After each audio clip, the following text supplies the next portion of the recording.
1 month అయింది, but baby weight కరెక్ట్గా పెరుగుతుందా? క్రడల్ క్యాప్ నార్మలా? యాజ్ ఎ న్యూ మామ్గా I was really worried. Hi everyone, welcome back to my mom's channel. ఈరోజు వీడియోలో మై మామీ నా 1 మంత్ ఎక్స్పీరియన్స్ని షేర్ చేసుకుంటుంది.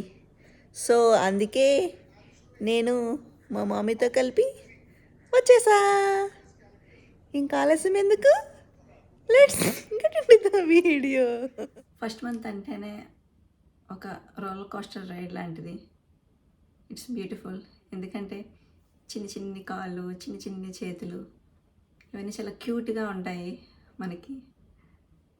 But it's also exhausting. ఎందుకంటే నైట్ స్లీప్ మనం చాలా ఎగ్జాస్ట్ అయిపోతాం ఈ 1 మంత్లో.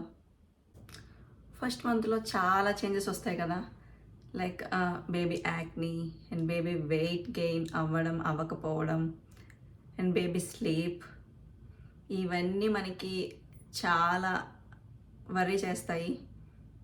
యాజ్ ఎ న్యూ పేరెంట్స్గా మేమైతే చాలా వరీ అయ్యామన్నమాట. అది మేము మాటల్లో చెప్పలేము.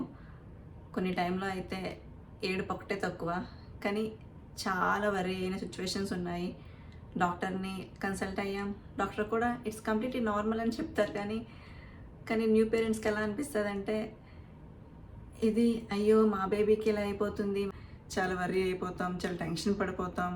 కొన్ని టైంలో అయితే ఎమోషనల్గా కూడా చాలా ఎక్కువ ఫీల్ అవుతాం అనమాట. నేనైతే ఆ సిచ్యువేషన్లో చాలా ఫీల్ అయ్యాను, చాలా బాధపడ్డాను కూడాను. సో ఈ వీడియోలో నా రియల్ ఎక్స్పీరియన్స్ని షేర్ చేసుకుంటాను.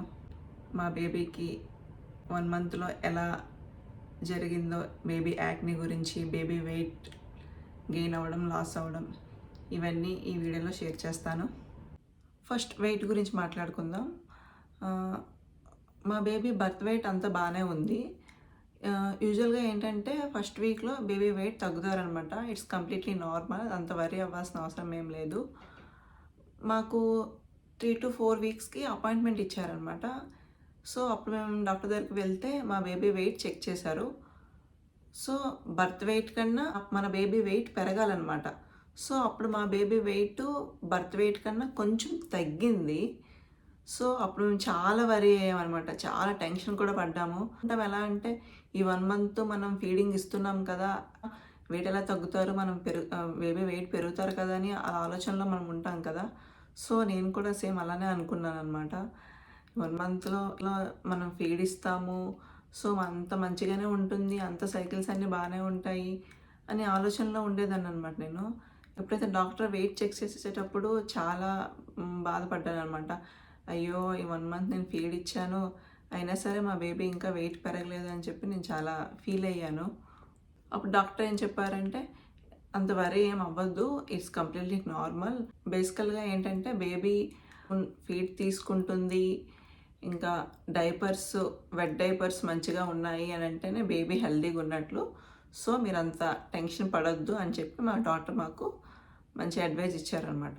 యూజువల్గా ఏంటంటే బర్త్ వెయిట్ నుంచి 1 మంత్లో around 600 to 1000 grams weight gain అవ్వచ్చు అనమాట అప్రాక్సిమేట్లీ. బట్ ఎంత అనేది మనకు తెలియదు. మన డాక్టర్ అక్కడైతే మా డాక్టర్ కూడా అలాగే చెప్పారనమాట. బ్రెస్ట్ ఫెడ్ బేబీస్ స్లోగానే గ్రో అవ్వచ్చు, డిపెండ్స్. కొన్ని బేబీస్ ఫాస్ట్గా వెయిట్ గెయిన్ అవుతారు, కొన్ని బేబీస్ స్లోగా వెయిట్ గెయిన్ అవుతారు అనమాట. ఇదే విషయాన్ని మా డాక్టర్ని అడిగాను అనమాట. అసలు మా బేబీ సరిగా వెయిట్ గెయిన్ అవుతుందా అని అడిగితే మా డాక్టర్ ఏమన్నారంటే, రోజుకి 6 to 8 డైపర్స్ అవుతున్నాయా అని అడిగారు అనమాట. సో అప్పుడు నేను ఏం చెప్పానంటే, సో అవుతున్నాయి. బేబీ యాక్టివ్గా ఉన్నాడా అని అడిగారు. సో యాక్టివ్గా ఉన్నాడు. బేబీ మిల్క్ బాగా తాగుతున్నాడా అని అంటే అన్నిటికీ ఎస్ అని చెప్పాను అనమాట. డాక్టర్ ఏమన్నారంటే, వెయిట్ అనేది స్లోగా గెయిన్ అవుతుంటుంది, సో అంత మనం వరీ అవ్వాల్సిన అవసరం లేదు. సో ఇవన్నీ కరెక్ట్గా ఉన్నాయి కాబట్టి మనం బేబీ కూడా హెల్తీగా ఉన్నాడు అని చెప్పి మా డాక్టర్ చెప్పారనమాట. మేము డాక్టర్ని అడిగామన్నమాట. డాక్టర్ మా బేబీ వెయిట్ పెరగాలంటే మేము ఏం చేయాలి అని అడిగితే డాక్టర్ ఏం చెప్పారంటే, నువ్వు బ్రెస్ట్ ఫీడింగ్ ఇస్తున్నావు కదా, సో బ్రెస్ట్ ఫీడింగే కంటిన్యూ చేయు. ఎవ్రీ బ్రెస్ట్ ఫీడ్ తర్వాత బేబీకి ఒక 30 to 40 ml ఎక్స్ట్రా ఇస్తే మీరు రిజల్ట్ని చూస్తారని చెప్పారనమాట. సో మేము అలాగా 1 to 2 months అలాగా కంటిన్యూస్గా అలా ఫాలో అయ్యామన్నమాట. ఫాలో అవ్వగానే మాకు 3rd month ఎండింగ్కి మా బేబీ వెయిట్ పెరగడం మేము చూసాము. సో అది మాకు చాలా హ్యాపీగా అనిపించింది అనమాట. అది మాకు మీలో కూడా ఇలాంటి ప్రాబ్లమ్ని ఎవరైనా ఫేస్ చేస్తుంటే ట్రస్ట్ మీ, అసలు ఇదైతే చాలా రిజల్ట్ మీరు చూస్తారు, నిజంగా చెప్తున్నా. ఎందుకంటే మా బేబీ ఫస్ట్ మంత్లో చాలా బర్త్ వెయిట్ కన్నా తక్కువ వెయిట్ ఉండేదన్నమాట. మేము 2 months ఇలా ఫాలో అయ్యామన్నమాట. ఫీడ్ ఇచ్చిన తర్వాత 30 to 40 ml ఎక్స్ట్రా ఇచ్చేవాళ్ళం బేబీకి. సో దానివల్ల బేబీ వెయిట్ మేము మంచి రిజల్ట్స్ చూసామన్నమాట. అది మాకు చాలా హ్యాపీ అనిపించింది. ఇంకోటి ఏంటంటే మనం మెయిన్ మిస్టేక్ చేస్తాము, నేను కూడా ఆ మిస్టేక్ చేశాను. ఏంటంటే మనం చార్ట్స్ ఉంటాయి కదా, బేబీ గ్రోత్ చార్ట్స్, అవి చెక్ చేసుకుంటుంటాము ఎవ్రీ మంత్ 2 months. నేను కూడా ఫస్ట్ మంత్లో చెక్ చేసుకున్నాను. బేబీ బర్త్ వెయిట్ 3.5 ఉందన్నమాట. 3.5 ఉంటే నేను ఏం చేశాను, 3.5కి 4.5 రావాలి అని బర్త్ చార్ట్లో ఉందన్నమాట. ఉంటే అప్పుడు నేను చాలా వరీ అయిపోయాను అనమాట. ఫస్ట్ మంత్ చెకప్లో చెక్ చేసుకునేటప్పటికి మా బేబీ వెయిట్ చాలా తక్కువ ఉంది. అంటే 4.5, మన ఎస్టిమేషన్ 4.5 కదా బర్త్ చార్ట్లో ఉన్నది, దానికన్నా తక్కువ ఉందని నేను చాలా ఫీల్ అయిపోయాను అనమాట. ఎప్పుడైతే డాక్టర్ దగ్గరికి వెళ్ళేటప్పుడు డాక్టర్ చెప్పారు, దాంతో కంపారిజన్ చేసుకోకూడదు, మీరు ఓన్లీ ఇవన్నీ ఫాలో అయితే 6 to 8 డైపర్స్ ఉండాలి, బేబీ యాక్టివ్గా ఉండాలి, ఇంకోటి ఏంటంటే సరిగ్గా మిల్క్ తాగుతున్నారా లేదా, ఇవన్నీ కరెక్ట్గా ఉంటే బేబీ హెల్తీగా ఉన్నట్లు, వెయిట్ అనేది స్లోగా గెయిన్ అయినా సరే అంత ప్రాబ్లం ఏం లేదు అని చెప్పి మా డాక్టర్ మాకు చెప్పారనమాట. సో అప్పుడు మాకు కొంచెం రిలీఫ్ అనిపించింది. ఇంకోటి ఏంటంటే క్రాడల్ క్యాప్, దీని గురించి ఎవరు మాకు చెప్పలేదన్నమాట. అసలు ఇది ఉంటుందని కూడా అసలు మాకు ఎవరు తెలియదు. అది ఫస్ట్ 1 to 2 weeksలో అసలు మాకు అదేం కనిపించలేదు.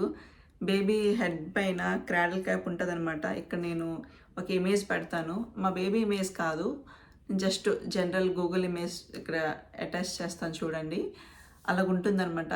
అది ఎలాగుంటుందో కూడా మాకు అసలు తెలియదు అనమాట. మేము చాలా వరీ అయిపోయాము. ఈ పేరు న్యూబార్న్ పేరెంట్స్ ఫస్ట్ టైం వినుంటారు. సో మేము కూడా అలానే విన్నామన్నమాట. అసలు ఇదేంటి, ఇది ఎందుకు వస్తుంది బేబీకి అని చాలా క్వశ్చన్స్ రైజ్ అయ్యాయి మాకు కూడాను. అలాంటి టైంలో మేము డాక్టర్ని అడిగాం, ఇదేంటి అంటే ఇది ఆటోమేటిక్గా తగ్గిపోతుంది, డోంట్ వరీ అని మాకు చెప్పారనమాట మా డాక్టరు. సో ఇది కంప్లీట్లీ నార్మల్ అని చెప్పారు. న్యూబార్న్కి క్వైట్ కామన్ అని కూడా అన్నారనమాట. కానీ యాజ్ ఎ న్యూ పేరెంట్స్గా మనకు ఎలా అనిపిస్తుంది అంటే, అసలు ఇదేంటి, ఇది ఎలా పోతుంది, అసలు ఇది పోతుందా పోదా అని క్వశ్చన్స్ మనకు చాలా రైజ్ అవుతాయి కదా. ఇది ఎందుకు వస్తుందంటే హార్మోనల్ చేంజెస్ వల్ల వస్తుంది.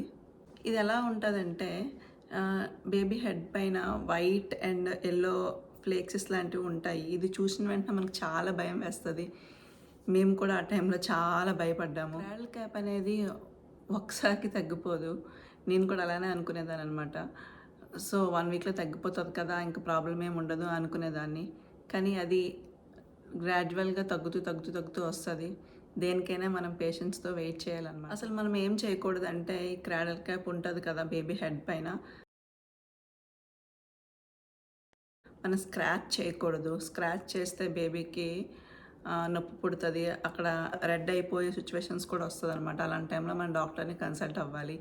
ఇంకోటి ఏంటంటే గట్టిగా దువ్వేయకూడదు అనమాట బేబీని, ఎందుకంటే ఆ ఫ్లేక్స్ మనకు వచ్చేసేయాలని ఆతృతతో మనం దువ్వేస్తాం. మేము కూడా ఆ మిస్టేక్ చేశాను అనమాట. ఎందుకంటే ఇదేంటి ఇలా ఉంది అని చెప్పి మనకు అనిపిస్తుంది. ఎందుకంటే న్యూబార్న్ అనేటప్పటికీ మనకు బేబీ చాలా క్యూట్గా ఉండాలి అనే ఆలోచనలు మనకు వస్తాయి కదా. సో మాకు కూడా సేమ్ అలానే అనిపించింది. ఆ టైంలో అయితే కొంచెం హార్డ్గా, మనకు తెలియదు, మనం కొంచెం నార్మల్గానే అంటాము, కానీ ఏంటంటే అది బేబీ స్కిన్ చాలా సెన్సిటివ్ కాబట్టి చాలా స్మూత్గా హ్యాండిల్ చేయాలన్నమాట. హార్డ్ కోమ్ చేయకూడదు అనమాట. ఏది చేసినా సరే డాక్టర్ రికమెండేషన్తోనే మనం చేయాలి. ఎప్పుడైతే బేబీ అన్కంఫర్టబుల్గా ఫీల్ అవుతుందో ఆ టైంలో మాత్రం ఖచ్చితంగా మన డాక్టర్ని కన్సల్ట్ అవ్వాలి. అసలు మేమేం చేశానో చెప్తాను. బేబీ హెడ్ మీద ఎల్లో అండ్ వైట్ ఫ్లేక్స్ తగ్గడానికి ఏంటంటే డాక్టర్ అడ్వైస్ ప్రకారమే మేము ఫాలో అయ్యాము. ఫస్ట్ ఏంటంటే మసాజ్ చేసామన్నమాట. బిఫోర్ బాత్ ముందు కొంచెం ఆయిల్ అప్లై చేసాం. అది baby oil or coconut oil. Doctor రికమెండేషన్తోనే మేము బేబీకి యూస్ చేసామన్నమాట. అది బాత్ ముందు కొంచెం బేబీ హెడ్ మీద వేసి మసాజ్ చేసాము. అది మళ్ళీ ఎక్కువ కూడా రబ్ చేయకూడదు, జస్ట్ జెంటిల్గా రబ్ చేయాలన్నమాట. హోమ్ రెమెడీస్ ఏం ఫాలో అవ్వకూడదు. అవి ఎలా రియాక్ట్ అవుతాయో మనకు తెలియదు కదా. బేబీ స్కిన్ చాలా సెన్సిటివ్గా ఉంటుంది, సో మనం చాలా కేర్ఫుల్గా చూసుకోవాలన్నమాట. ఇంకోటి ఏంటంటే మేము ఇంకో మిస్టేక్ కూడా చేసాము, ఫ్రీక్వెంట్ వాషింగ్ అనమాట. ఎక్కువసార్లు స్నానం చేస్తే తొందరగా పోతుందని ఒకటి మనకి ఉంటుంది అనుకుంటుంటాం మనం. సో మేము కూడా అలానే అనుకొని weekly 2 to 3 times head bath చేసేసేవాళ్ళం అనమాట. సో దానివల్ల అంటే అది తగ్గుతుంది, కానీ ఏంటంటే బేబీకి ఏమైనా అన్కంఫర్టబుల్గా ఫీల్ అవుతారు కదా. సో అందువల్ల ఫ్రీక్వెంట్ బాత్ చేయకూడదు. ఇప్పటికే వీడియో లెంత్ అయిపోయింది కదా. నెక్స్ట్ వీడియోలో బేబీ యాక్నే గురించి మాట్లాడుకుందాం. ఈ వీడియో కానీ మీకు నచ్చితే please like the video, subscribe to my channel. Until then, stay fit, stay happy. Bye.